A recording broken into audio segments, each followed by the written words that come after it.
Okay, it's 2 p.m. Welcome everyone to this afternoon seminar on how to succeed as a young researcher at Linköping University. My name is Karl Wennberg and I'm a member of the Swedish Young Academy and one of the representatives at LiU. We have a very interesting and packed schedule for you this afternoon, and it's going to be plenty of time for questions to the distinguished panel and speakers that we have today. This seminar is co-organized by the LiU members at the Swedish Young Academy and young faculty at LiU, junior faculty. We are going to have short presentations to both of these organizations. My colleague Johanna, professor in thin film physics at LiU, will present the Young Academy of Sweden, what we do, how we can support young researchers, how we can look on the information required to become a member, etc. There's also going to be a presentation by the junior faculty at Linköping, which is open for everyone that is employed at LiU at early stages in their academic career. Then at around 2:30 p.m., we're going to have a presentation from our new Vice-Chancellor, Jan-Ingvar, on the career system at LiU, the important steps, what's being considered in the new strategy process, future visions that he's having for this, etc. We're going to have a short break at 3 p.m. and then we're going to have a panel discussion with all of our four faculty heads on the career steps and the career trajectories among young faculty members for each of the four faculties. And this is also going to be an opportunity for you to ask questions. How does it look at my faculty? What things do I need to consider? So we are going to have a panel discussion with plenty of time for posing questions. If you have questions at any point during the afternoon, please write those in the chat box down here. And we're also going to have opportunities for raising hands. And I suggest you do that both physically, but also virtually by clicking the little button. And me and Anna Källström will try to keep track of when you want to say something or pose a question. So we have now 114 participants, and we were delighted when we saw the news yesterday that we have over 100. I think we may end up being 120 or so to this meeting. I think it highlights the keen interest in these topics and also the fact that we have many young promising researchers at LiU. So our seminar this afternoon is geared towards you guys. Don't feel embarrassed to pose any question in the chat box or raise a hand. We're going to send out all the information from the seminar afterwards, including a recording of the seminar in case you want to forward that to a colleague of yours that couldn't be here today. With that, without further ado, I would like to hand over to my colleague Johanna, who will speak a little bit about the Swedish Young Academy. Who are we? What do we do? We represent Linköping, but there's more of us at other universities. And how do you apply to be a member? Okay, thank you very much. So I will try to share my screen. Okay, good. So we had some technical issues, so I will do it this way, and I hope that will be good enough. So let me introduce you to the Young Academy of Sweden. It was founded by the Royal Swedish Academy of Sciences in 2011, but it became an independent foundation in 2013, and it is now an interdisciplinary forum for young researchers from various research disciplines and from all over Sweden. What is characteristic of this academy is that it is a working academy where the members are active and engage in a range of topics. So, for example, we aim to inspire children and young people to become interested in science and research.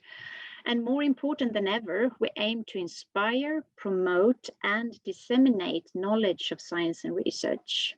And we also aim to discuss and advise decision makers and politicians to influence both current and future research policy. The Academy is open to young researchers in all research fields, and young is here defined as up to 10 years after your PhD. This is the time frame where you can apply to become a member, and then you can be a member for 5 years, and you cannot be re-elected. We are typically 35 to 40 members, and we strive for a good representation in terms of universities. Here you find LiU with 8%, that is Karl, Sara, and myself. We also strive for good representation in terms of disciplines, you see here, there, and gender. A question that we often get is if members have to speak Swedish. The answer is no. But we encourage all members to learn Swedish to be able to participate in all activities that we have, because some actually require Swedish. So talking about our activities, we have 4 to 5 meetings per year, where typically one meeting is abroad. That was before COVID, of course. We then visit other universities, institutions, organizations from which we can learn something about, for example, research funding, support to young researchers, leadership, publishing, and so on. And in the Academy meetings, the main program always includes informal talks and discussions with invited guests, and those are typically leading persons from different parts of society. In the meetings, we also discuss and make decisions about the Academy's organization and activities. New ideas are brought up and explored. Members present their research to one another, and different interdisciplinary initiatives takes place. Here to the right is actually our meeting at LiU in 2018, and you see some members looking out over Norrköping. There are 3 standing committees: interdisciplinarity, outreach, and science policy. And if we start with the interdisciplinarity committee, examples of their activities include a symposium, that is up here, on how do we assess scientific quality. And here in the image, you can see prominent speakers from key research funders, both nationally and internationally. Here is an example of a scientific salon on the subject of standing up for a scientific perspective in the debate. And here is another salon on the subject of antibiotics resistance. Outreach activities include a summer research school for teenagers. Here is also a film festival for children and young adults called A Better Tomorrow. Here is a panel discussion in Almedalen, and recently the Young Academy published a book, Forskardrömmar, or Stories for Curious Children, that is available for purchase. The Science Policy Committee, as I said, we interact with decision makers and politicians to influence research policy. You see examples of that in these images. And in particular, career paths for young researchers has been an important topic for the Young Academy since its establishment, which is why we together with junior faculty arranged this webinar today. So the tenure track position, assistant professor, or in Swedish, biträdande universitetslektor, in short form BUL. This was introduced in its current form in 2017. And the Young Academy wanted to contribute to this reform being implemented in a good way. And we therefore conducted a survey of how this position has been implemented at universities and higher education institutions. And this resulted in a report. And the aim of the report is to get an overview of how these positions are used today and to identify both problems and good examples of how it has been introduced.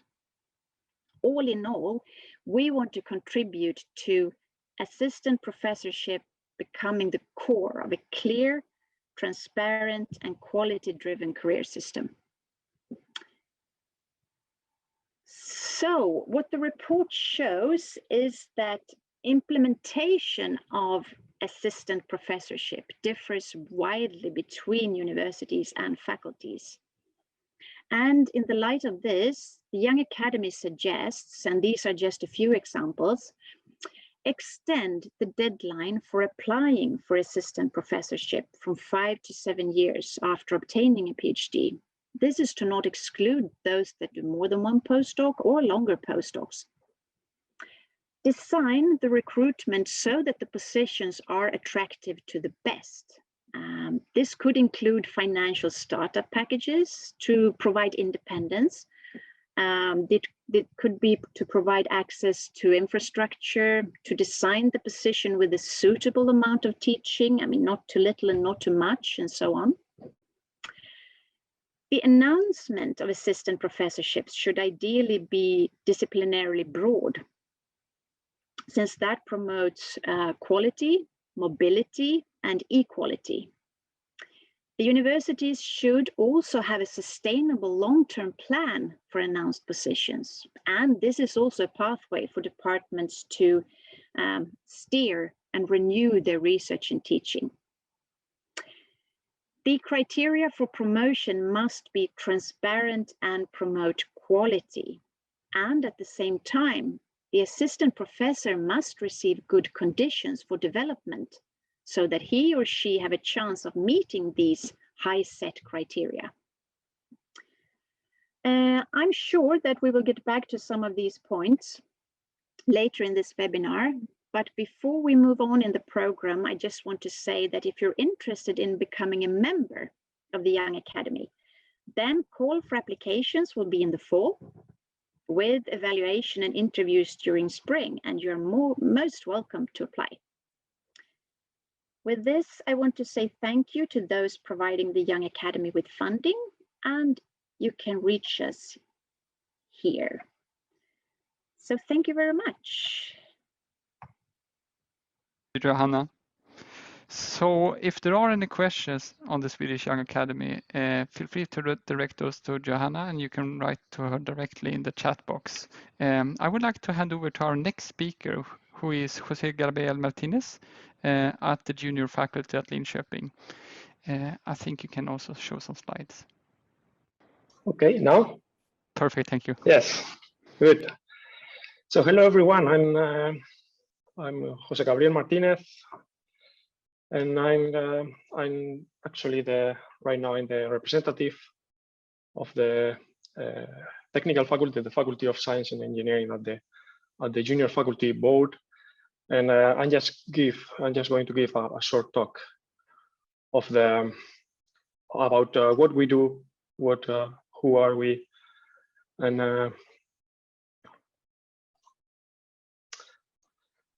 and all about our activities, our members, and what is our purpose here at junior faculty at our university. So basically, I must say that first of all, thank you to the Swedish Young Academy for organizing this webinar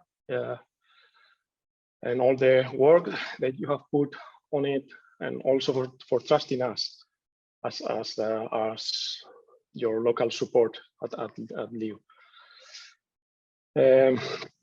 Once said that, I must say also that most of the information that you will find in this presentation you can find also in our website. It's currently under renovation, and hopefully we'll have our new website ready soon, but still most of the information that we're going to share here, you can find it also there. And as we say there in our webpage, junior faculty, it's a network for future research leaders, or it's our aim to develop this network, this exchange of experience, not only research, but also experience, challenges, and all the experience that we junior researchers face.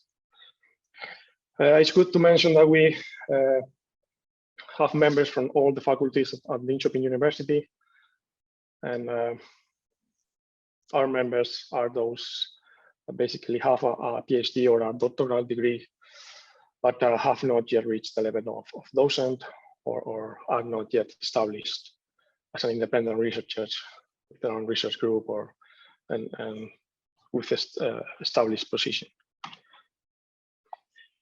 We have different aims that we are working on. First one probably is the most important one is representing and support the junior researchers in their career, to develop their career, because this has a lot of this time of our careers are quite challenging. Have support is always good. For that one, we aim to create a network among us to collaborate in research, and not only in research, but to share as much as possible between us, and also to provide a platform for career support and intellectual exchange. So we organize different workshops, seminars, and etc. I will talk a little bit more about this a bit later. We also want to promote a transparent career system for researchers at LiU, and as clear as possible, where the career path is as clear as possible.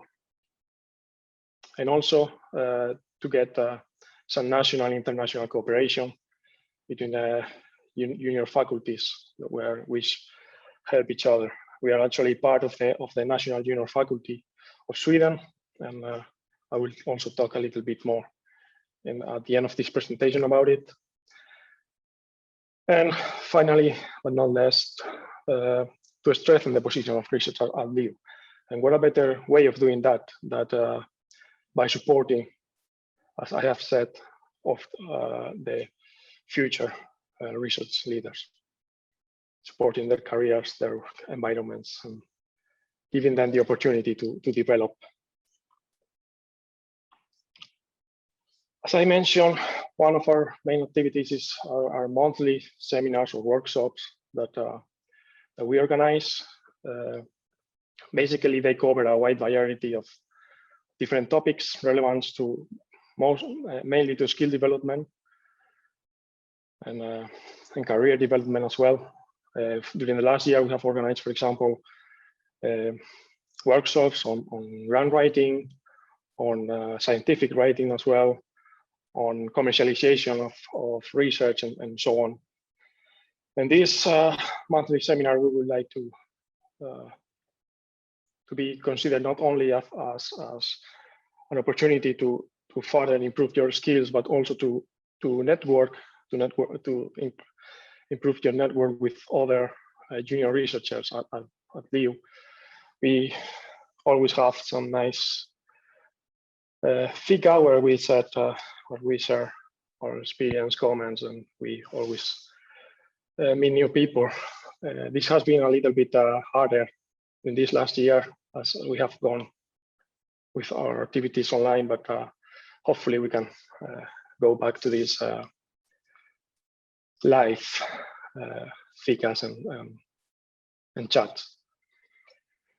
But these monthly activities are not the only activities that we organize. We organize different other activities. We have, for example, the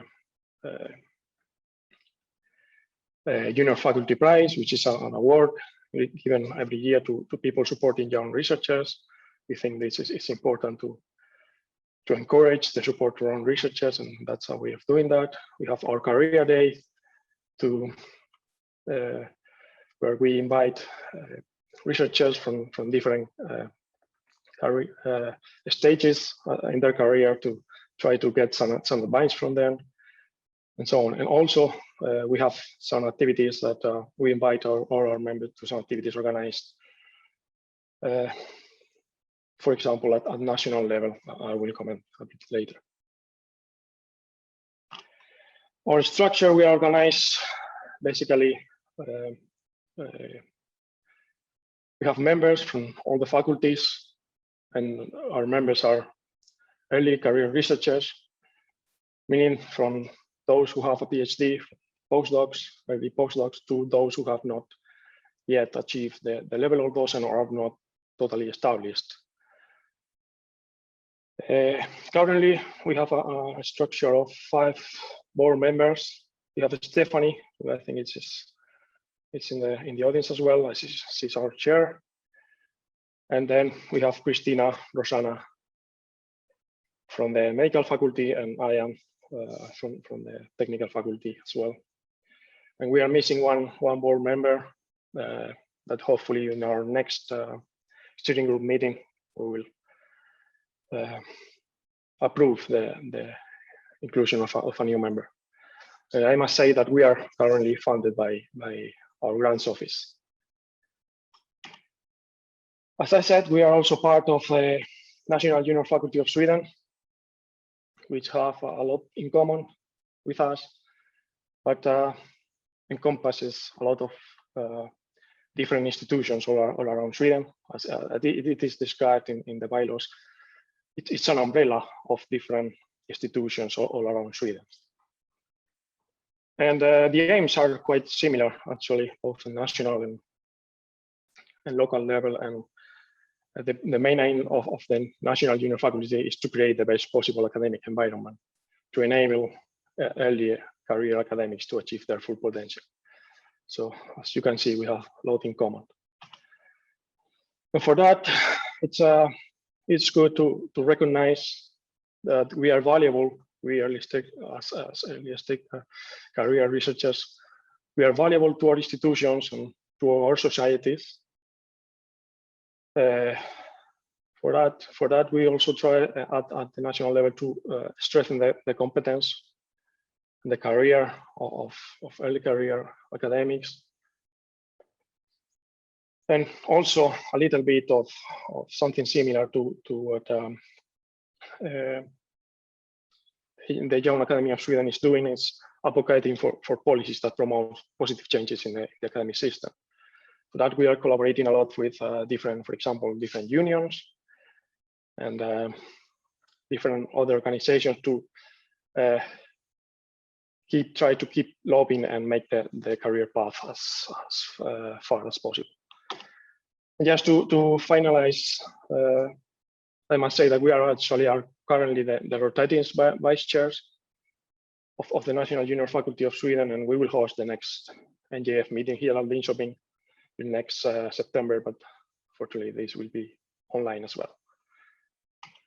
And just to finish, just last slide of a little bit of advertising our next event, which will be an important one, which is our steering group meeting, where we will welcome all of our members to discuss what everyone thinks about our activities. We need to approve the composition of the board, and especially to include someone else, and listen and to comment different opinions and different thoughts on how we can keep improving the junior faculty. This will be happening on 9th of June at 10. And that's it. Do not hesitate to contact us at any time you need. We'll try to reply you as soon as possible. Thank you. Thank you so much, Jose. There is a question to you in the chat box. So when can you apply to junior faculty? Can you apply as a PhD student already, or do you need to have a PhD? How old or young can you be, so to speak? Yes, basically our members have a PhD, but we also welcome last year PhD students that want to start being involved and attend our events and our workshops and seminars. That's also they can also start applying and being involved in junior faculty. So there is another question which relates to both yours and Johanna's presentation, and that is, for what reasons specifically should a young scholar, a postdoc, say, or a assistant professor, young junior faculty? what should they expect, or what are the benefits? Why get engaged?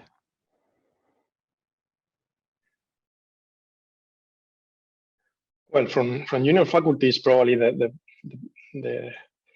interaction with the rest of the junior researchers at the university. That's probably the most rewarding aspect of being involved in junior faculty. All the exchange and talk with each other, and you realize that you share, even if you are from different fields, you share experiences, you share challenges and all of that. So it's kind of like a support across the faculties and divisions and social interaction. Yeah. I can also personally recommend this. Although I was never a member, I'm already too old. My postdoc was a member, and he was very engaged and actually wrote an academic paper on the job conditions of postdocs in Sweden. So he said that this is a great organization at LiU. For the Swedish Young Academy, which is not a LiU organization, but is for the whole of Sweden, often you join when you're a little bit more senior. So say you have gotten your first big individual grant, you have published some more without your former advisors, you think that you are considered a promising young scholar in your specific field. So it's self-nomination. You apply in early January, and with some application material that is on the web page links that Johanna have shown that you will be sent out after the seminar. So it's for junior but somewhat more senior scholars, and not close to LiU but open to everyone. So time is ticking and it's already 2:30. So I have the great pleasure to hand over to our Vice-Chancellor, Jan-Ingvar, who will present your view on the career system at Linköping University, and also the many exciting things, some of the many exciting things I think that's going on right now. Thank you very much, Karl, and thank you very much to you organizing this interesting workshop. It's a pleasure to participate, and it's an honor to be invited, of course. And I would like to, of course, express my sincere thanks to both the Young Academy of Sweden, that I am quite familiar with because of my previous commission as Secretary General at Swedish Youth Council, but also the junior faculty, of course, at Linköping University. That is a very important organization, of course, and actually been invited to junior faculty twice during my career to talk about how to succeed as a researcher. And as it happens, that's actually the title of your workshop today as well. So I'm going to give you some overview on what is happening, our current career path that we have, the challenges we have in the future. I will give you a short expose at the end of my own scientific career and what I ended up with for, take-home message that I actually are carrying with me during my new commission as Vice-Chancellor, because many of you don't really know who I am. But I'm still an active scientist. I still have my research group over at the Faculty of Medicine. I have a PhD student, and I have several PhD students, member of the Forum Centum, the research school. And I think it's quite important to be a Vice-Chancellor that has one foot, or in my case, one toe, still in the research world. So I will try to share a presentation. I hope that it works.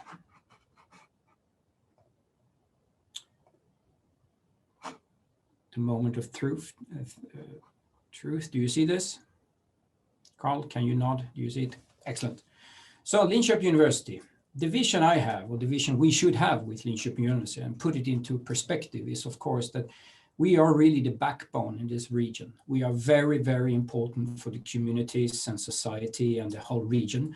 And actually more than 70% of all our students comes outside the region. But of course there is a force for our university to work together with the communities to keep the scientists here, to keep the students here, because this is the future labor, this is the future of our region.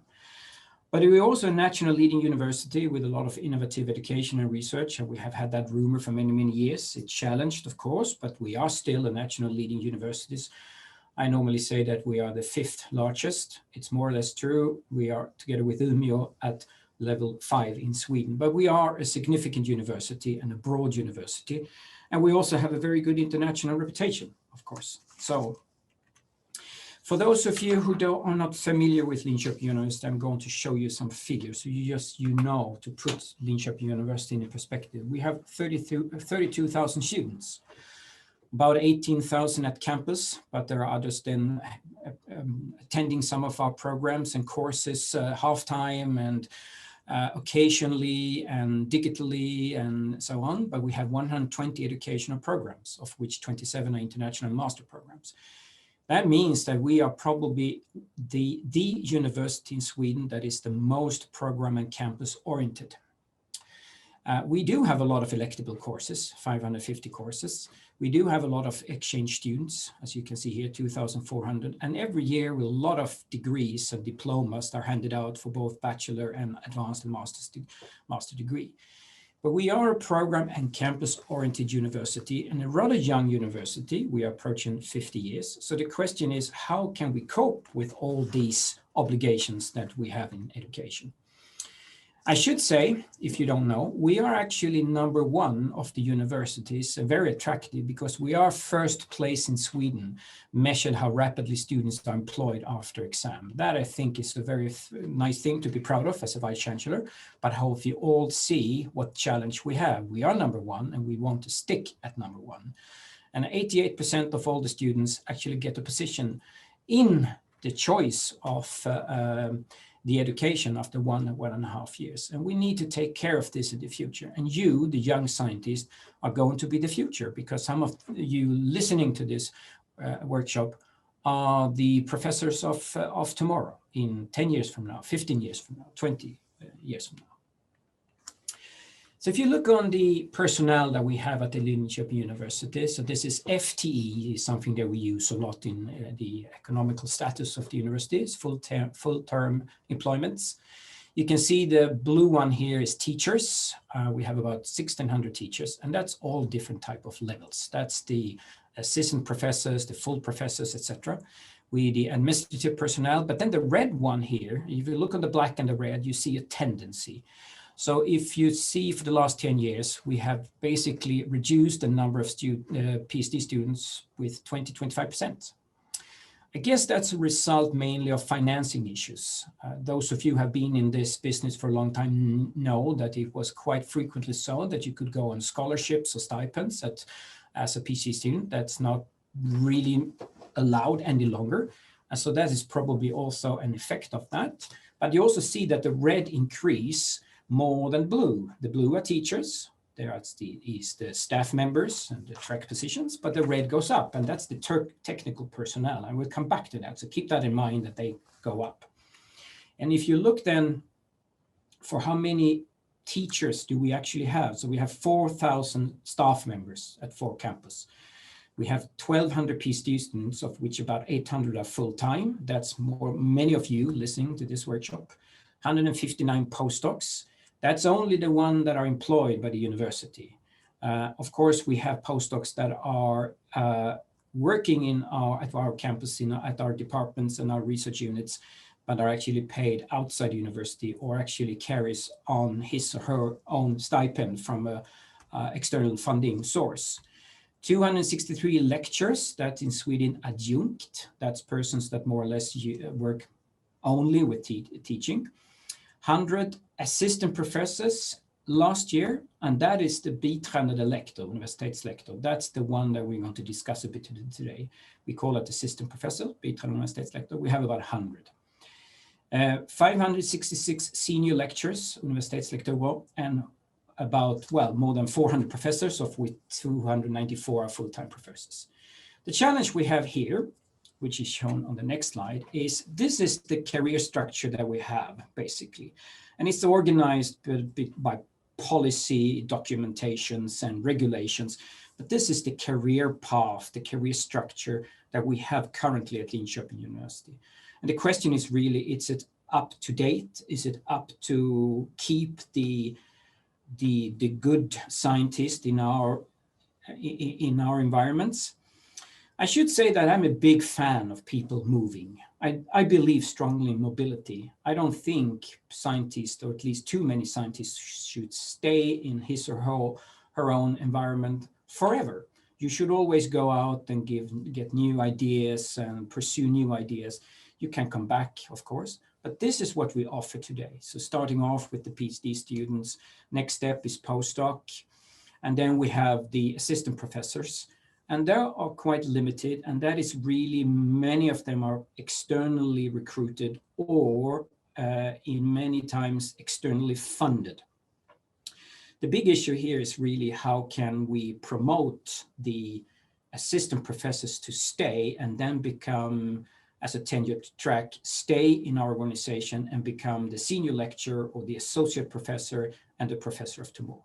And this is, of course, a question on competence. It's a question of the need in organizations, but it's also a question of openness and transparency and guidance for the young scientists to stay in at our university. I'm going to say something about the strategy, of course. I don't know how often you look at the strategy map of Linköping University. This is the one that we have had now for 8 years, I think it is. And if you look through this in detail, you don't really find anything approaching the young generation. You don't see here a guidance to how we're going to take care of the young generation, how we're going to offer good career paths and so on. It's a good map in the sense that it brings up the most important issues, but for me as a vice-chancellor, as a new vice-chancellor, my problem is really how to use this in operational sense and how to use it for strategic purpose and to prioritize. And as a vice-chancellor, together with my management, we meet all the leaderships of the 12 departments where you all are working. And the take-home message from all the meetings we had in February, March, that is the big challenge for the future when it comes to strategy, when it comes to funding, when it's come to speed, is recruitments. That is really the key message that we hear. To work with recruitments and to find the scientists and the funding instruments for the young generation, because we do have quite a significant number of professors and senior lecturers that soon will retire. So how are we going to take care of them, and how are we going to have a fair mentor program? So this is the organization we have today, and I'm not going to stick to this too long. You see me in the middle as the vice-chancellor, and we have a very complicated matrix organization, which means that I'm actually the boss, if I could put it that way. I don't like it to put it that way, but I'm the boss of all the deans and all the departmental heads. Now, who are in charge of the strategy really for appointments, for recruitments? That are actually the departments. They have the need for it, of course. But if this is a funding issue, if this is an issue on strategic recruitments, this need to go upwards towards the faculties, who have to have some responsibility, and of course the vice-chancellor, who may have the instrument in finding funding and incentives for young scientists. So I will come back to that. In guiding us in this process is something called anställningsordning, rules of appointment.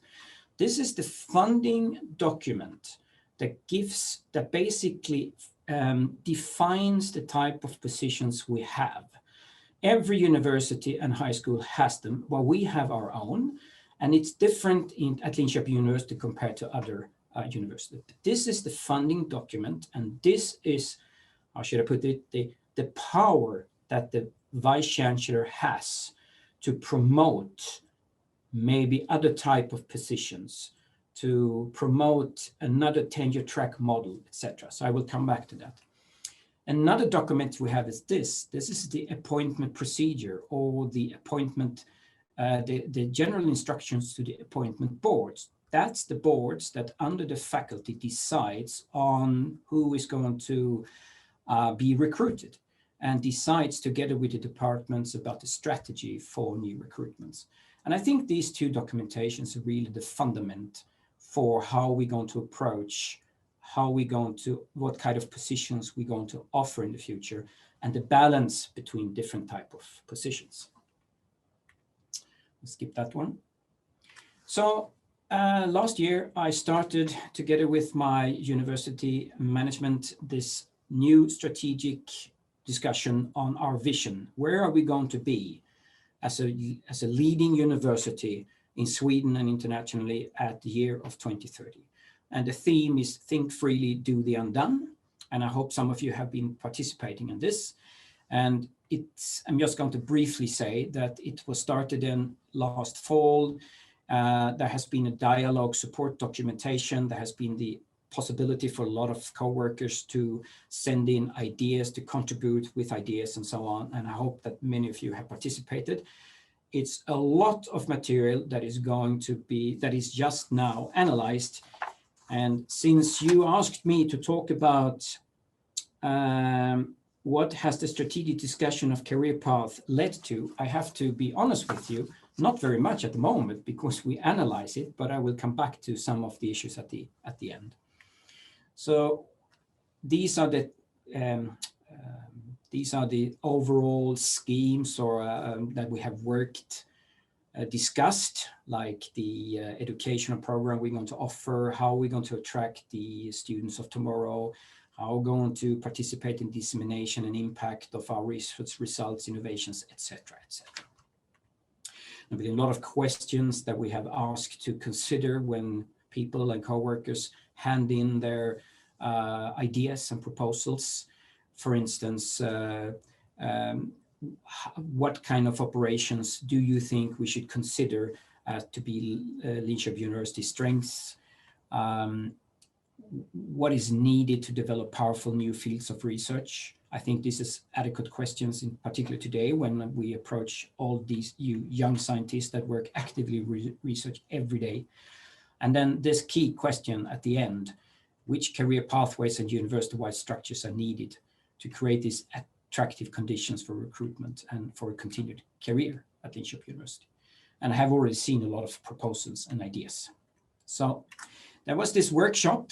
I don't know if you see my cursor here. This March 30, there was this workshop for PhD students, postdoc and young scientists.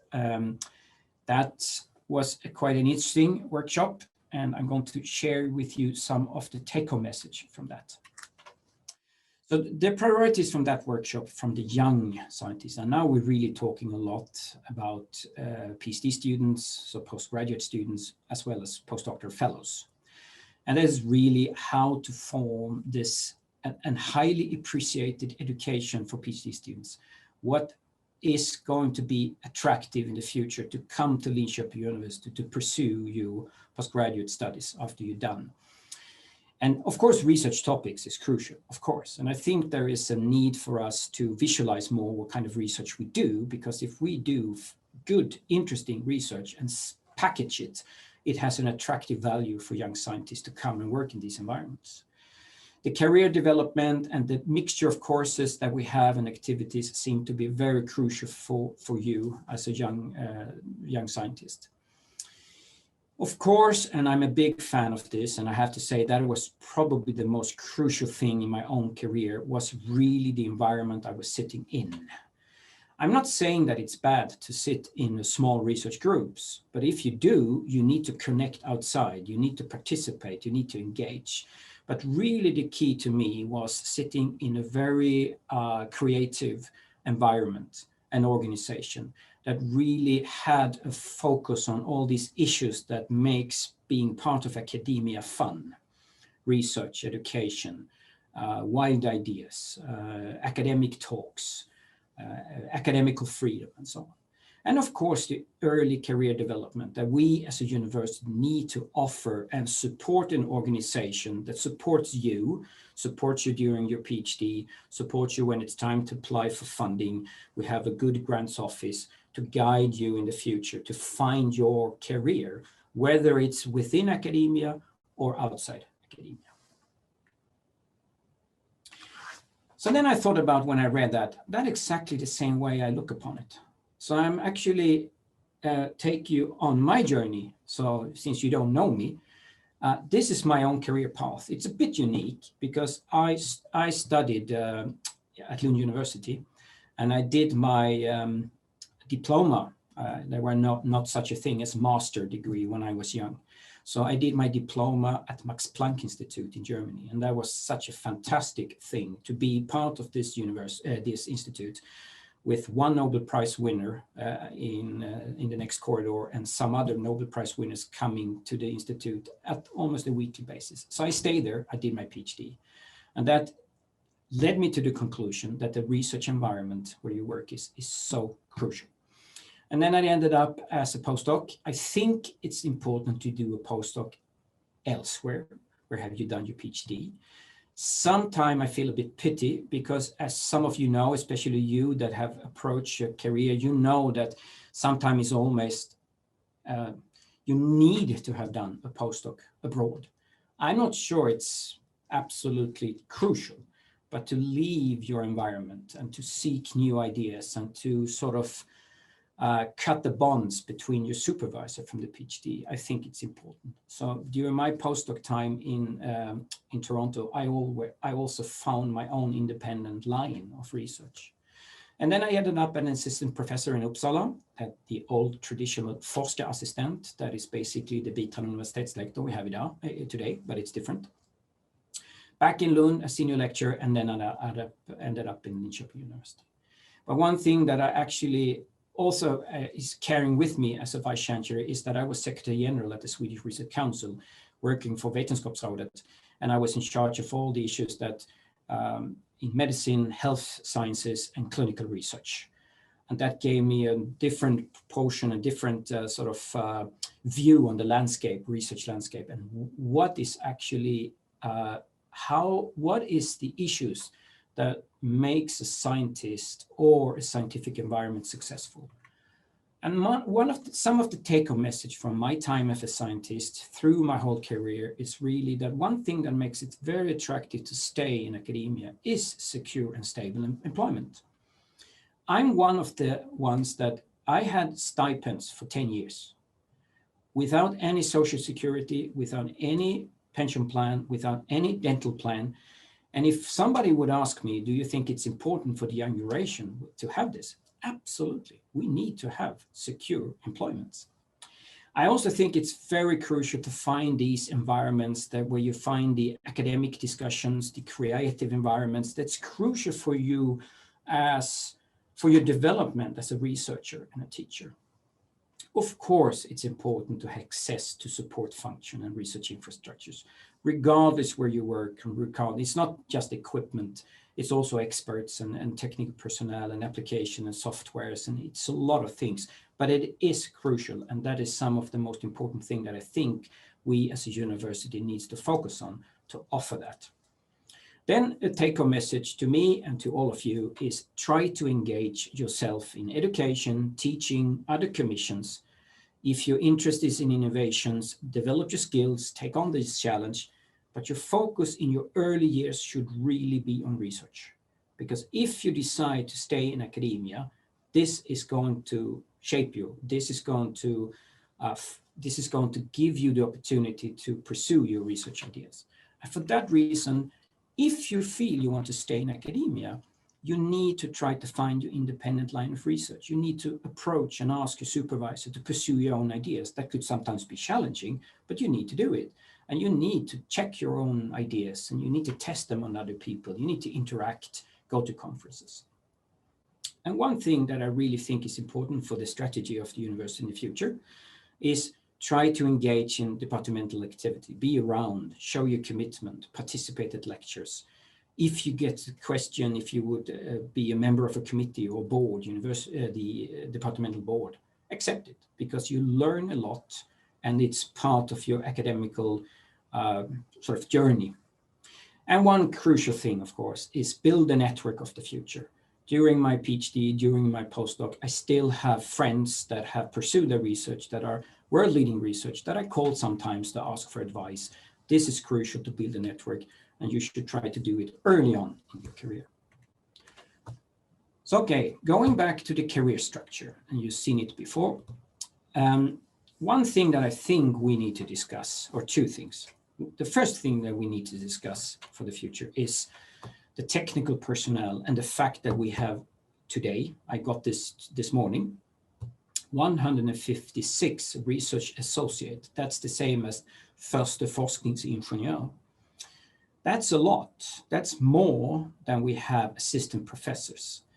And research associate, being a research associate is a challenge, because how do you find your way back to a tenure track? How do you find your way back to the common career structure? And how is this a problem when you apply for funding? To some extent it could be. So that's why I think we need to approach the research associate title, or the position, and develop it. I think we need to discuss alternative career paths at university. I'm very worried sometimes when I see very, very good, promising PhD students that finalize the PhD and then they can't stay because of funding issues, or whether maybe they don't want to become the principal investigator, but they want to stay in academia, and they have skills and expertise that we want to keep. How do we keep them as an alternative career path? And how do we bring them back, if they want to, into the normal path of the career path? And this is something that we need to focus on. We also need to focus on assistant professors. We need to think about how many and how we're going to offer good conditions and mentorships and so on. A problem sometimes with the assistant professors is that they are externally funded. But sometimes I wish, and of course my colleagues, the deans from the faculties, need to comment this, but sometimes maybe this is the way to find the new scientists. When a professor ends his or her career and retire, maybe we don't need to recruit a new professor. Maybe we need to focus on the young generation that will build up his or her research. So this is something that I really think needs to be focused on. So for that reason, I'm going to show you the plans for this and next year that we are going to work on. And this is also, this is not part really of the strategy, the new strategy, but it will hopefully be. So one is a new assignment that I will suggest to University Board on 8th of June. And the title of that assignment is Equality, Career Development and Assessment of Merits. It's basically a question on, of course, the conditions for female and male scientists. Is it equal? We tend to see figures now that is more female scientists that are, how should I put it, that are trapped in commissions and educations more than male colleagues. And for that reason, it's not as easy for them to receive external funding and to pursue their research. And that is something that I would like to address. I want to do a general review of the rules of appointments. I think it should be finished in 2022 with specific proposals of what type of future academic positions and alternative career path we should have. I'm a big, I favor a lot, although I want to wait for this review, a position called researcher instead of research associate, because I think it brings another status and it brings another possibility. We need to seriously think about co-funding as an instrument for recruitment attraction for young scientists, which means that if there is a need out in the faculties and departments, maybe Vice-Chancellor, maybe the university overall should have a co-funding instrument to pursue or to support when we have the possibility to attract and hire a very good, promising scientist. I think we also should have a very transparent and quality-driven career development, which if I heard right when Karl talked, or Johanna maybe it was, is really what you also address at the Young Academy. One issue that you brought up, which is really challenge, is of course the tenure track positions and the career paths in Sweden that is not harmonized with the challenge of the higher education and ordinance, högskoleförordningen. That is a very important issue, and that is something that I will bring up in discussions with the Vice-Chancellor of other universities and high schools during this and next year, and basically challenge the government that this doesn't really harmonize with how we look upon it. And we need to see what is going to happen with that. What time is it? And my final slide is this, and that is 2 slides, sorry. So the vision then 2030, and I shouldn't really go ahead with this, to be honest, because we haven't defined it. But for me, it's crucial to, if we need to promote creative research environments, which take on all our commissions: research, education, societal challenges, the seminars, arenas for academic issues. There are a lot of very, very good examples, and I know the faculties and departments work a lot with this, but I really want to have it as a role model and like the way how funds are allocated and so on. I think we need to have sustainable enabling structures and research infrastructures so that if you have an idea, you can pursue it, and that you, as a scientist or a teacher or a young scientist, you have time and focus on the main tasks. And then, of course, we need to focus on attractive academic positions and alternative career path that I said. I think this is crucial for us as university. There is a lot of competition for young scientists out there. Many universities and the larger high schools also ended up with more money from the Research Innovation Bill, which means that there is a lot of competition at the moment. So we need to define our positions and how we're going to be attractive. I think for young scientists, as PhD students and postdocs, we need to support you with network building and alternative career plans. So it's part of your PhD educations to consider. You cannot all stay in academia. Many of you don't want to stay in academia, but we need to support you in your alternative career planning. I'm a strong fan of research schools. I have all my PhD students at Linköping University have been part of Forum Centrum, which I think is a very good example. I think it's a good instrument, and maybe we should offer every PhD student and postdoc to be member of a research school, whether it's local and funded here or whether it's national. I think that's a very good instrument, and I think the deans will support that. And then I think it was Jose who said that, and I completely agree, and I have it here. I think we need to recognize the young generation of scientists in general university commissions and as part of a strategic advisory work, so that you are invited to participate at departmental board, committees and so on. For instance, my colleagues at University Twente, when they had started their strategic work, their leading group was only young scientists, which is fantastic interesting. So that's really what I would like to support as well. And I want you, of course, to take on that challenge, but I would like to find those instruments to have you engage in all those activities, because this is important if you decide to pursue an academical position in the future. So by that, I say thank you so much. Thank you, Jan-Ingvar. I think that many of your excellent slides explain some of the questions we had before in the chat box. We are heading for a 10-minute break, but I would like to take the opportunity to see if there's any short questions. We have a longer question, which is probably good for the panel to discuss. There is one question from Hafiz on the role of pedagogy in as a future issue in merit and the merit system. I think this is a quite specific question, but maybe you would like to say something on the role of research and education, Jan-Ingvar, in the career trajectories. Yeah, but I understand where the point comes from, because we have an assignment working with, should I call it the pedagogic portfolio? Although that is more addressing the more senior type of staff members that are at the level of lecturer and professors and so on. And what is really the, how should you put together your pedagogic portfolio?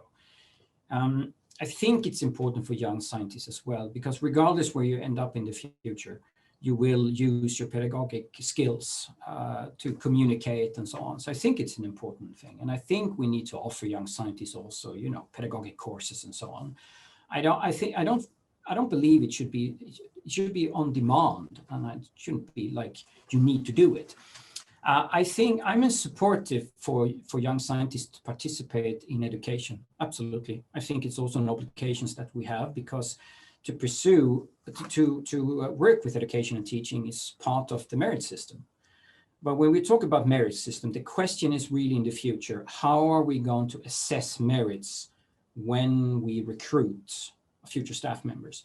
And the balance between research and education, and the balance to pedagogic issues, and the balance to research impact outside academia, and so on. Who are really the best scientists? Who are really having the most impact? And I think we need to challenge the whole assessment system for merits.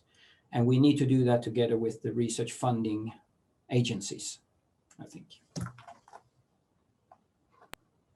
That was a long and very insightful question to this answer to this question. I think people, and especially you guys in the panel, need a short break and a leg stretcher, maybe some coffee. So let's take a 8-minute break. 10 after 3, we will come back with the panel discussion with a representative from all of the 4 faculties at LiU. If you come to think of questions that you want to voice to the panel, you are also very much welcome to voice those beforehand. So now in the chat box below, and you can also, of course, write questions or raise your hand during the panel discussion. See you soon back, everyone, 10 after 3. Thank you so much again, Jan-Ingvar. Welcome back, everyone.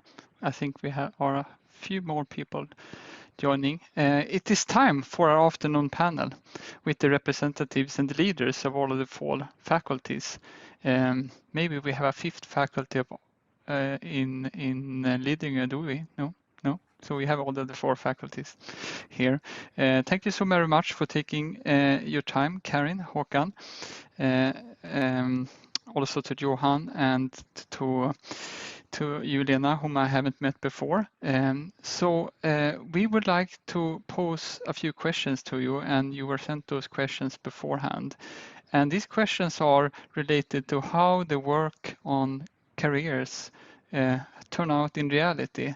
So those career steps and the situations that Jan-Ingvar have been speaking about and describing, we know that they are in different situations, depending on the type of academic work, the type of positions, the type of education, and also the disciplines and the specificities of those disciplines within the faculties that you head. So I would like to put the first question to you, Lena, and then hand over to Karin and Håkan, and we go around the table. So from a more practical perspective, how is this implemented at the Faculty of Medicine? So how is this done? What are the changes being made? And what do you see as the most crucial and important steps to keep in mind for young researchers that want to have an academic career at Linköping University? So I shall start. Yeah, hey, thank you. So I'm Lena Jonasson. I am the Dean of the Medical Faculty since the 1st of January this year.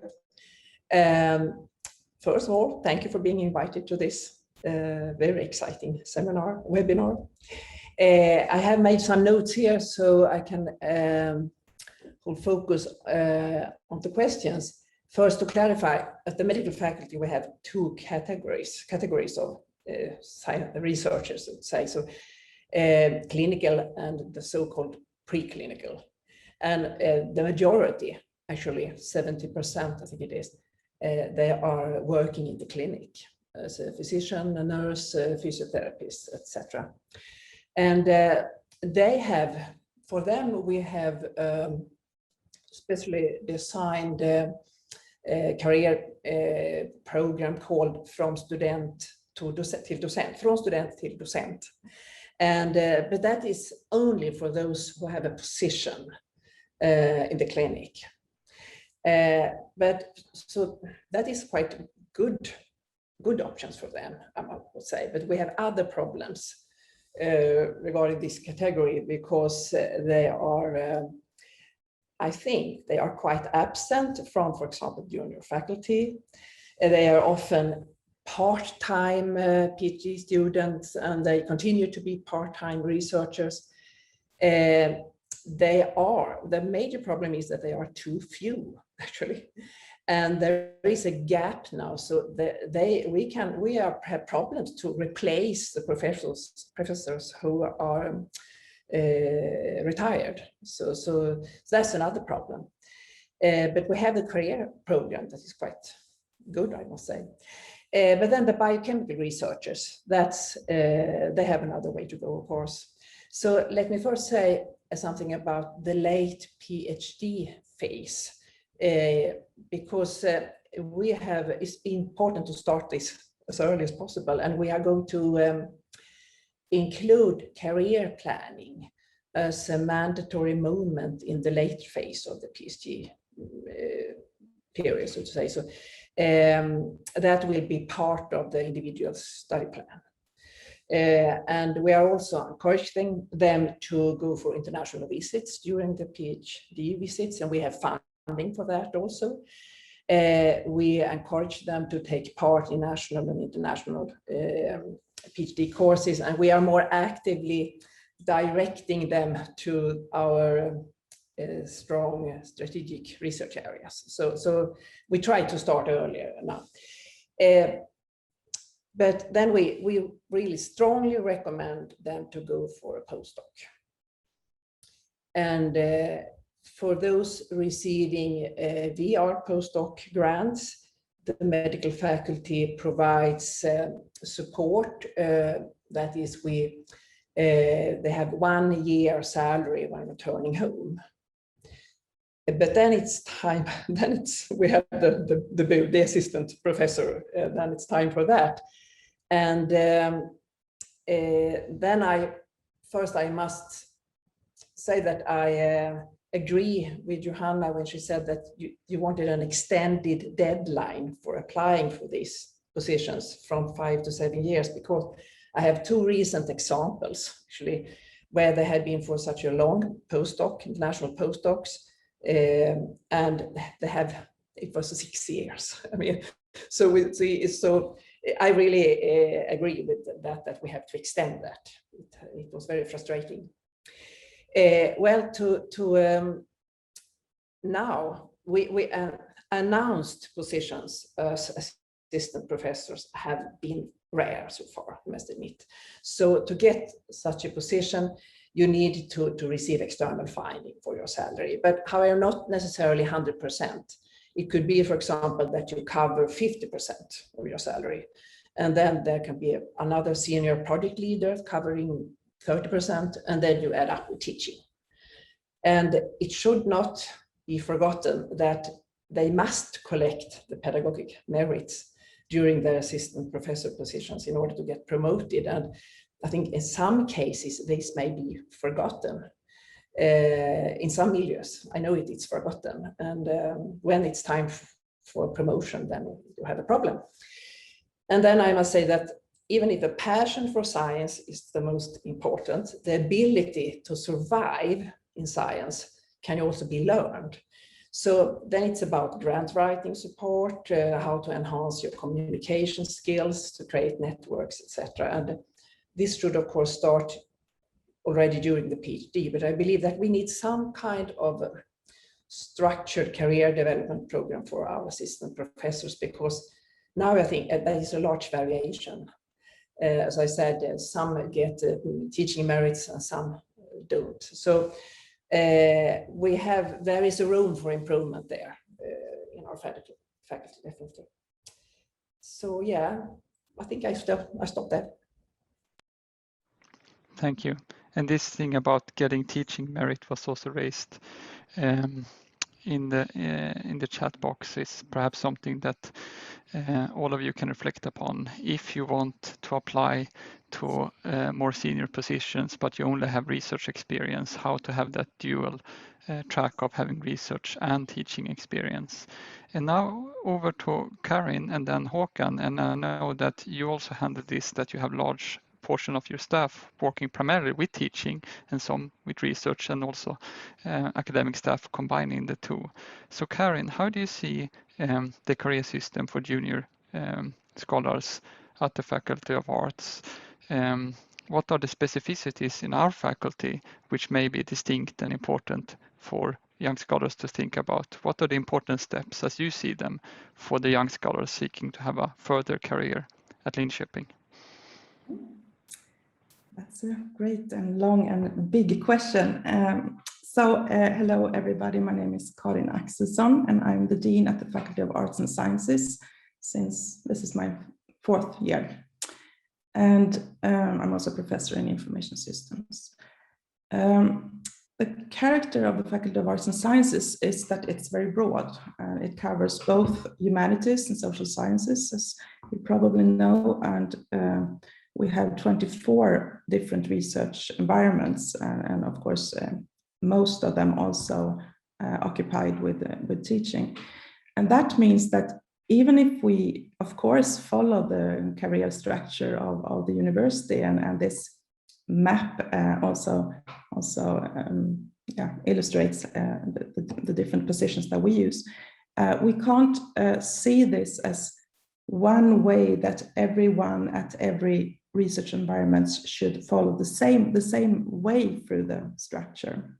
So for example, we have parts of the faculty where we use the assistant professor rather much, both, as Lena said, if you already have funding, but also as open positions.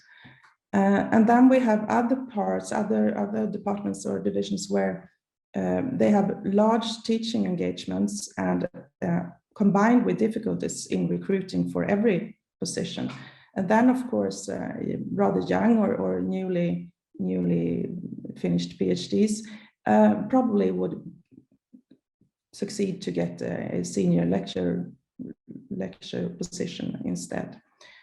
So that means that we have to be open for different ways of thinking about career planning at the Faculty of Arts and Sciences. And I would say that we're talking about career planning. We're actually having a PhD course in career planning that all the PhD students take at the faculty. But I would say that you can't really plan your career step by step. But what you should do in order to succeed and have a successful career, that would be to know the system, to really understand the different criteria. Look at, for example, the rule of appointment, the anställningsordning, and to find all the criteria for promotion, and not only read them, but try to translate them into what they mean for your specific discipline or the group where you are in, and also try to discuss this with senior persons. So a career is nothing that just happens to you. You can definitely drive it and make sure that you make choices that puts you in the direction you want, but you can't plan every step. And I think that all of us that have done a couple of steps, when we look back, we can't see that we just knew it from the beginning and planned everything. So, but you can definitely increase your possibilities to succeed in what you want to do if you really get to know the criteria and try to make informed choices about it. I have much more to say, but I think I'll stop there because I'm sure you will get back. We're going to hand over to Håkan, but first I have a short question to you, Karin. The last thing you say about getting to know the criteria, I think that a lot of us were enlightened by Jan-Ingvar's slides before, but if let's say I'm a postdoc or even a PhD student, am uncertain about the criteria at my faculty, whom should I turn to find out that information? First of all, we don't have different criteria for different faculties. It's the rule of appointment, and that covers all the universities. So it is the same criteria. And you will find it, I'm sure we can link it somewhere in the chat here, but you can find it on the web. The rule of appointment is rather specific about criteria, but if you read them, you don't get that much help if you don't translate them or try to understand what that means if you're a PhD from economics or from physics or somewhere else. It means different things, but it's easy to find the text, but then you have to really read it and discuss it also. So to find that and ask to discuss it with your supervisor or a head of department, or yeah, great. So now I hand over to Håkan. How do you see these things at the Faculty of Education? What are the important steps there, and what are the specificities that you work in when recruiting and mentoring young researchers and teachers? Thank you for inviting me as well. I'm Håkan Löfgren, and I'm a Dean of the Faculty of Education. I think a lot of our recruitments are centered around teaching. We have a huge teaching demands, so quite a few young researchers come to Linköping just to do research. It's mostly about having teacher for courses, and then we add research to them. So it's a little bit different circumstances in our faculty. So I can say I've been talking to the heads of the departments about these questions, and most of them say that they try to avoid the position of the assistant professors because they want to offer more permanent positions like senior lectures in an earlier stage of a career.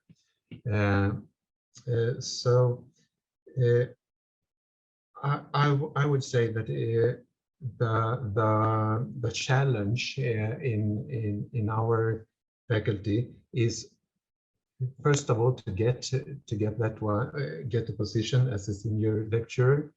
But then, as a senior lecturer, you really need to get your first funding, your first external funding.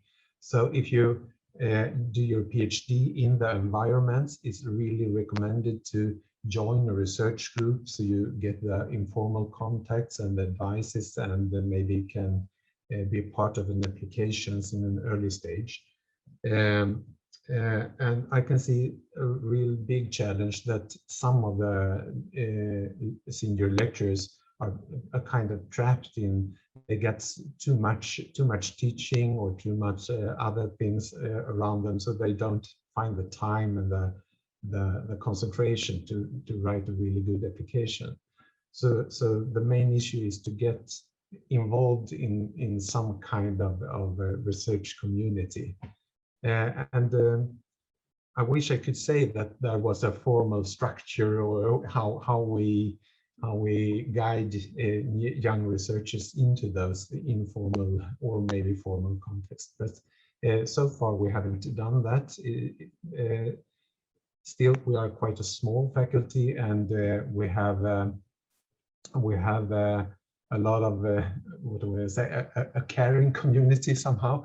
So most senior researchers are really interested in to catch up and find the young researchers and involve them in their projects. But I think the formal structure is something to work on in our faculty. Yeah, I'll stop there. Great, and then we hand over to Johan, and I think something that has been brought up in the chat box, which is relevant for junior researchers at all of the faculties, is how to get engaged in teaching if you don't have any teaching in your postdoc position, for example. So that's perhaps something that Johan and Lena could also reflect upon. Yeah, okay, thank you so much. I'll try to do that as well. So my name is Johan Ölvander. I'm the Dean for the Faculty of Science and Engineering. I am also, as Lena, rather new in this position, so I've had that for a year. Oh no, since the new year. I would like to start with that during this time, it's not that many months, we have sort of, I'm also heading the appointment board, and in that appointment board we have, I think, recruited around 10 new assistant professors. So this number of 100 is going to increase rather rapidly as this assistant position is assistant professor, or the biträdande lektor is rather new. This number is going to increase rather rapidly, I think, just by seeing how it looks for these months that I have headed this board. So that's one thing.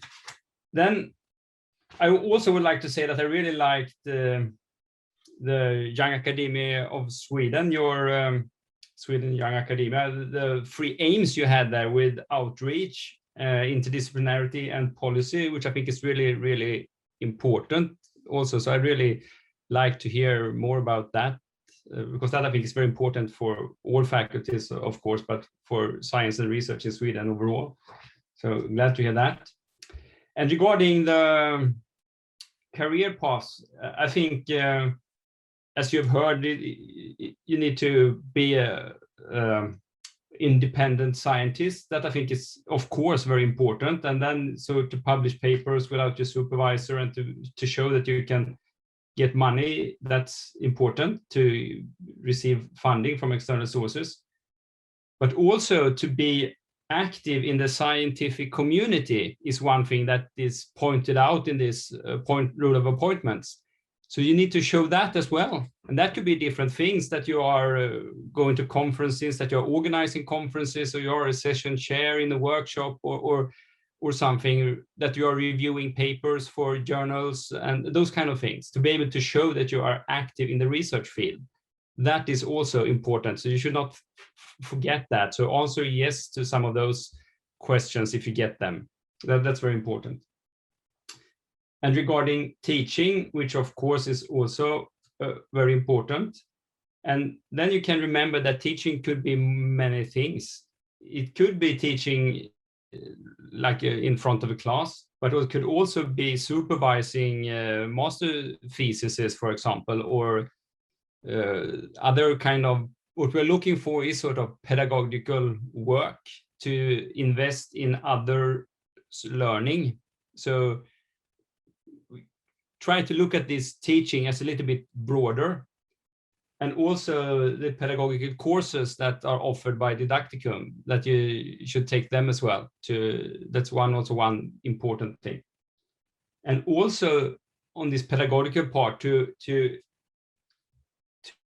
be active, perhaps in your division you are working, or at the department or faculty level, to invest time in pedagogy on a broader scale, to go to pedagogik dagar or the seminars on that is not just on your own topic. That is also a good thing, I think, which we also look for in the career, that is sort of stated in the different career paths. And finally, the collaboration with society outside the university, you should not forget that. And I think that was called outreach from the Young Academy. So you need to be active there is also important. And that could also be different things depending on where you are. If you collaborate with companies or popular science presentations and those kind of things. Those are also important things to check when you are going to apply for promotion, that you don't just do your own research in your tiny hole, but that you sort of look a bit broader. So to try to think about that as well. So these are also some guidelines to think about, I think. So these things about teaching and research and how to combine the two and get involved in teaching, as you said, Johan, if you're primarily involved in research, has been brought up by different perspectives. So I suggest to the head of faculties involved, you can also check on the chat box, and if you think that you have some answer which is particularly relevant for your faculty, feel free to write that there, because I think it does differ a little bit. So with that, I would like to hand back to Lena. In medicine, you also have clinical work and people combining clinical work. So how do you work with combining teaching, research, clinical work? People go out for postdoc and then they come back. What are the challenges there when it comes to creating a good career path for the young scholars? I would say that the challenge is the environment, the healthcare system, how it has been, I would say, a little bit transformed. It was more allowing, to say, for research activities before. Now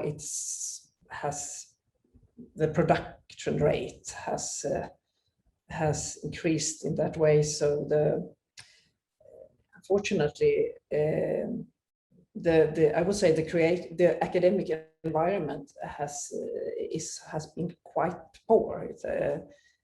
So we are really trying now to put some effort on this and trying to change this, because also the academic leadership has become very weak. Many of the leader positions, they are not people any longer with academic merits. So we really we have very much to do there, but otherwise there is room for teaching, no problem. And mostly if you are a PhD student or if you are a younger researcher, you can apply. There are possibilities to get between, say, 30 and 50% of your time for research. I think this is underused, so to say. So we could give that to more people. But it's the reality in the clinic, actually, that is the limiting factor. But regarding the other teaching options, because we have quite many teaching options for the other scientists as well. I mean, you have the base group leaders, seminar leaders, and the master student projects, and also could, if you want to, if you have some new teaching models that you want to try, there is funding for that. We have some problem because we have some researchers that do not speak Swedish, and then we have the problem because they can teach in English, but for example, base group leaders, it has to be in Swedish because it's an examination moment, let's say. So unfortunately, this is a limitation. So I really must encourage that you have to learn Swedish to become active. Then you can have more teaching tasks. Because as soon as it is an examination moment, then it must be in Swedish. Okay. So I think we can go on to discuss the specificities of teaching versus research and getting more involved in one or the other. We also have questions to Håkan about, moving back into research if you have primarily a teaching position.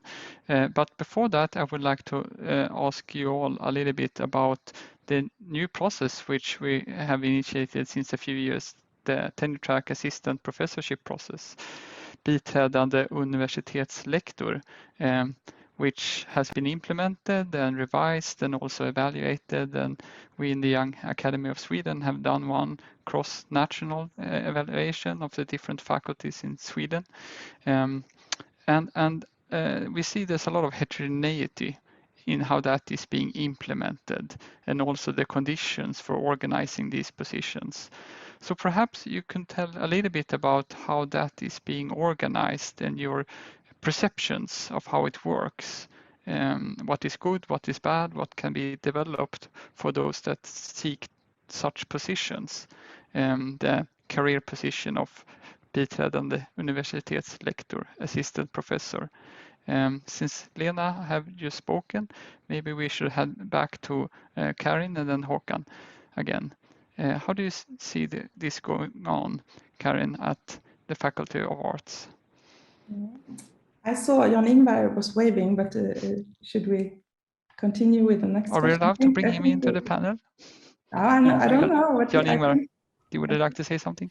I mean, it's actually that I hear a lot of, I look in the chat and I hear a lot of issues on teaching experiences and so on. And I really think the key for this to engage is that, and this is like a take-home message to the faculties, and I know you work with it, but it's really to focus on the research environments and take trust and responsibility, and that they take responsibility for the teaching. And there they can maybe promote that you as a young scientist get the experiences to become a teacher and develop your pedagogic skills. And one thing that I think you should all be aware of, that we are actually at the starting point of a revolution and evolution of education, because we are going to have a lot of open courses. We're going to have a completely different landscape of education in the future, and we need creativity and ideas. And that is an invitation to the young generation of scientists to you have a golden opportunity, and you will later this year get an invitation for this, to participate in the new type of educations, short courses, distance, digital courses, etc., etc. So I think there will be more opportunities to participate and develop your skills and your merits in the future. So that was my small comment. Should I then try to remember the question and continue? Yeah. Så biträdande universitetslektor, assistant professor. Yeah. I would say that in one way, in one sense, since we have the same rules of appointment, in one sense we have one model and we all follow it. But first of all, it's two different processes surrounding the assistant professorship, and that depends on if you have a certain person with a grant, external grant, and you just use the assistant professorship to employ that person, or if you have open positions. So that's the first difference. But that's two different entrances to the assistant professor. But then after once you're recruited, then you follow the same process and should meet the same criteria, and if you are to be promoted to senior lecturer after the 4 years. And I was talking about the rules of appointment before, and right now, just a few weeks ago, we had a new one decided by the university board. And in that new rules of appointment, it's also stated that when it's around or not less than 2 years before the position is supposed to end, then it should be an evaluation of the progress so far for the assistant professor. And this evaluation should also be documented, and the purpose is, of course, to make sure that the person who is an assistant professor also gets the right conditions to really get all the merits that you have to have in order to be promoted as senior lecturer. So I think that is a good tool that we haven't had, at least not written in a formal decision before. I'm sure some departments have done this also earlier, but now everyone should do that. And I think that will be very important, because when some of you were talking about or I saw in the chat, the problems of either you get to teach maybe more than you really should, or you find it very difficult to find teaching possibilities. But if you are an assistant professor and you should be promoted to senior lecturer, then you need 1,700 teaching hours. And it's something that has to be planned for and arranged at the department. So it's not only up to the assistant professor to find it, but if you recruit an assistant professor, that person should also have the possibilities to take the next step afterwards. So I think it's very important to both plan it in the beginning, but also evaluate it before it's too late. I mean, at the end of the position when you're supposed to get promoted, it's not the time to find out that you have missed some of the criteria. And then, of course, if you think that 1,700 hours sounds very, very much, of course it is, but it's everything that could be connected to the teaching. So it's not just meeting the students, but it's planning and grading and changing the courses and every course related work. thank you for that, Karin, and also the practical information, how to think about your teaching, coming back to the teaching portfolio process that we have mentioned by Jan-Ingvar. I would like to hand over to Håkan and then to Johan to say a few words about how this BUL process is being implemented and used at your respective faculties. And Håkan, you also had a question to you in the chat box about how to get back into research if you're primarily into a teaching-oriented position. Thank you. First of all, I would like to put it in a national perspective, because in Sweden, most universities with a teaching education also offers positions as senior lecturers. So it's really, to us, it's a matter of being comparable to the others, or competitive to the others. I think that we can offer a kind of a stable position. We can show that if you are employed at Linköping University, you can see a future, a safe future at the Linköping University and start to get your grants and such.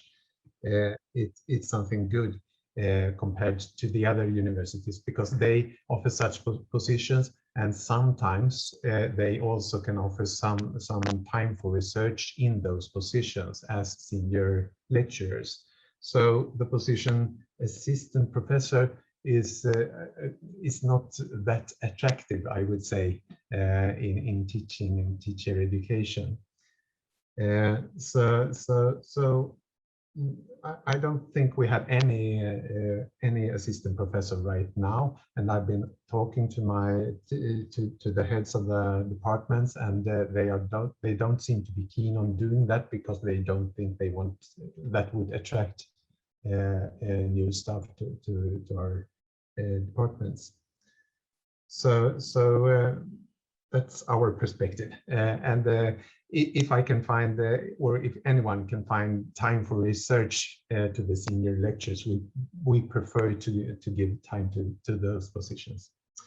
The other question about getting back into research when you started to get too much teaching as a senior lecturer that's the real important question in our departments, I would say. And the answer, I would say, is to really show to your head of the department or such, talk to them and explain your situation, and mostly they can give some time for research, or they can involve you in a certain group that make it possible for you to do some research and start it up in a slow way. But mostly you have the opportunity to do that. But unfortunately, we don't have that much money to research, so we can offer it to everybody. But that's a really strong will. So even if the formal system doesn't show that, the informal system works mostly, I would say, not always. I've been working in those departments for many years, so I have seen many different aspects of this. And for the individual, it might be a hard work to get into a group or into some kind of context where it works. But my advice is to ask the question, and as Karin said before, to really learn the criteria that you need to do, so you can really ask the right questions for your head of the department. And as I said before, I really want to work on this in a more systematical way in the future. Thanks for those replies, and also the sort of very practical aspects both you and Karin mentioned. I think those are helpful for people to hear what to do and what information to ask for, whom to direct that question to, etc. Could I add one thing about the teaching? If you work in a department where there is a problem to get time for teaching, my advice is also to talk to your supervisor or to the head of the department or anyone more senior, because we have a lot of teaching to do. You're welcome to teaching education, where a lot of your skills probably would be very helpful. Yeah, so we also have this system of teaching at other departments, and those questions often come in at another level, say study director, etc. Now we hand over to Johan, and in addition to explaining shortly how the system of assistant professors works at the Faculty of Technology, maybe you can mention something how it works when the funding is altogether different. My funding may be coming from your project, but my colleague is funded by a combination of projects. How do you organize this system practically? Because you have quite a few of these positions, and I know people that have gone through the system and thought it was pretty well functioning, but also different between the different candidates. Yeah, okay, I'll try. I'll start off with this assistant professorship, which I think is going to be the main career path at our faculty. As I see it now, I think most PhDs, I don't know, they do a postdoc. That I think is sort of the best, but if they don't, they go directly to this assistant professorship, and from that to associate professor and so on. This I think is going to be the main career path. To enter the system at the associate professor level, I think it's not going to be that common at our faculty, even though it happens. It still happens. I think the assistant professorship is going to be the most common way. And I think that's a good step forward. If we go back to Jan-Ingvar's presentation, he said that he was a forskarassistent, which is a more unsecure and not that stable position. So I think this new BUL is a more stable position. If you do what you're supposed to, and then you will have a fixed position. So in that sense, I think this new assistant professor is a step in the right direction. So that's good. And at our faculty, we have sort of the same issues that Karin also was explaining before, that at some parts we do a lot of research and there is a problem with teaching. And at some other parts, they do a lot of teaching and maybe not a problem to get research funding, but to get the time to do your research, because there's so much teaching that needs to be done. So we have sort of the same issue. But when you should acquire your 1,700 hours of teaching, you start count at your PhD when you start your PhD. So the teaching you do as a PhD student, that teaching counts as well. So all teaching activities from day one at LiU or at the other university, if you have taught before at wherever you did your PhD, that is also, you can also take that teaching into account. And teaching is not just standing in front of the students, but also planning and so on, that's Karin said. And then I also agree with Jan-Ingvar that it's the collegial responsibility from the research environment where you are to sort of share the teaching and to make sure that the young scientists get the opportunity to also have teaching and pedagogic experience, because that otherwise they can't make it through the career system. So that is actually also, I mean, from a faculty perspective, I can promote that, and I do that. We say to the department heads and so on that they need to do this, but you can also, as a young researcher, when you have your medarbetarsamtal, your conversations with your boss and take up this early on. So as Karin said, this is nothing that is going to be just pop up 1 year before your assistant professorship ends. So make sure to have a dialogue with your closest boss every year on the pedagogic development as well. So we don't forget that. That I think is important. Did I answer some of the questions at least? You answered many of the questions, and you might be surprised. I'm the new Karl for the last 5 minutes. Karl had to leave earlier. So thank you very much, Johan.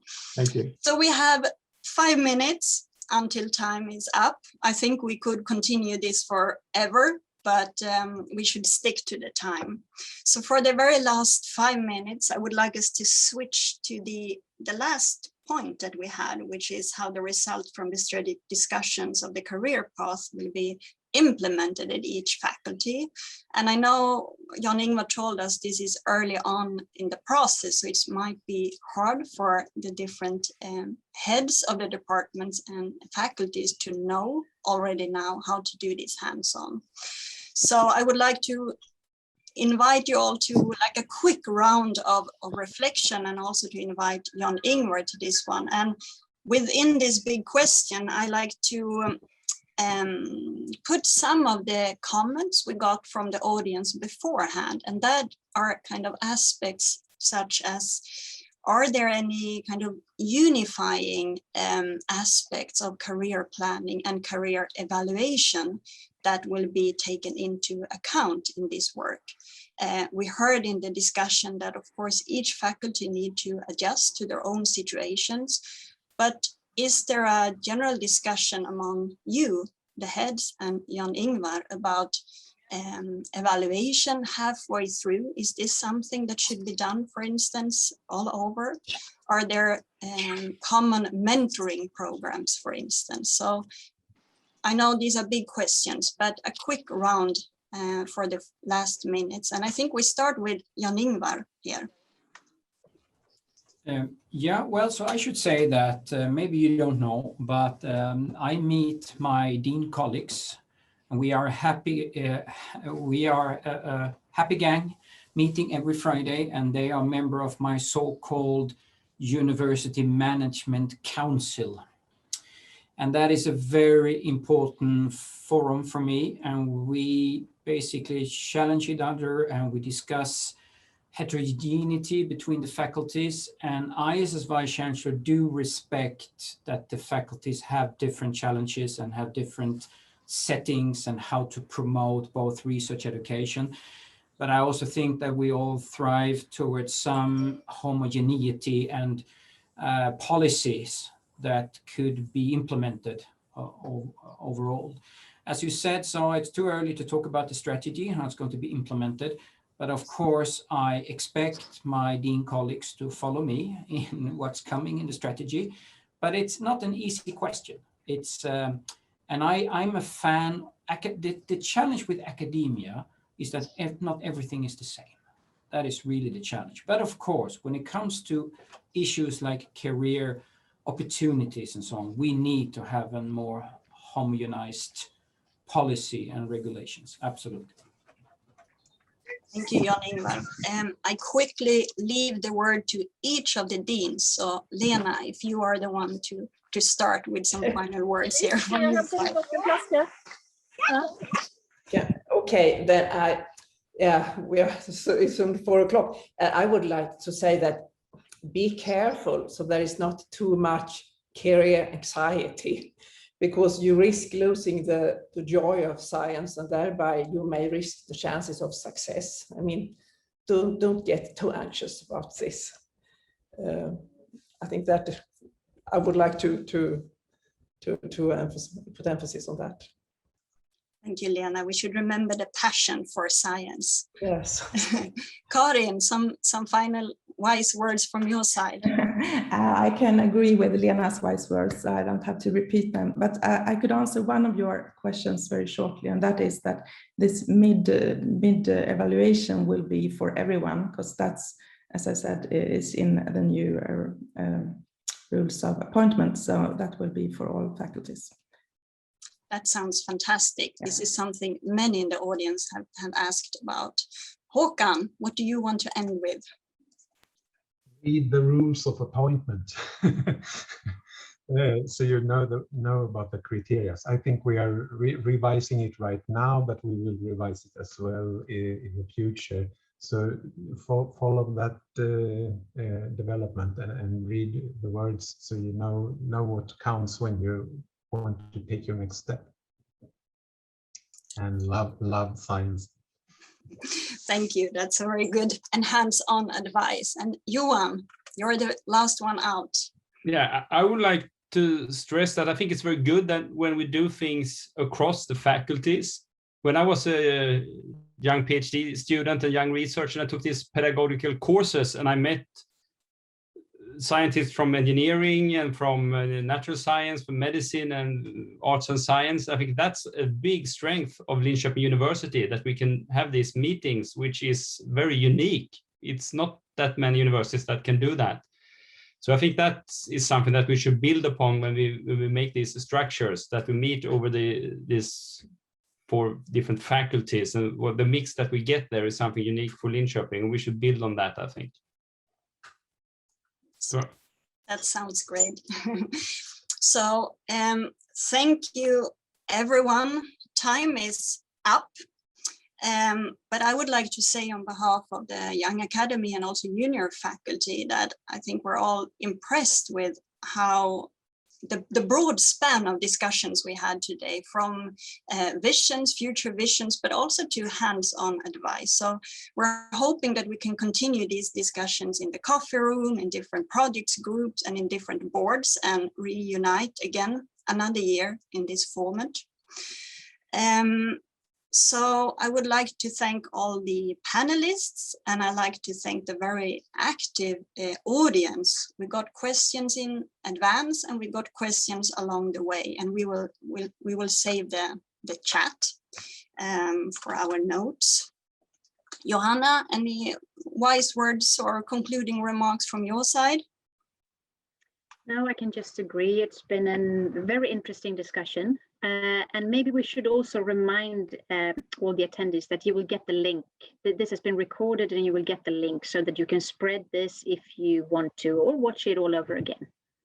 But I also want to agree. Thank you very much. Thank you, everyone. So let's watch it again with some popcorn. And for now, thank you, everyone, for attending. And we are closing this webinar.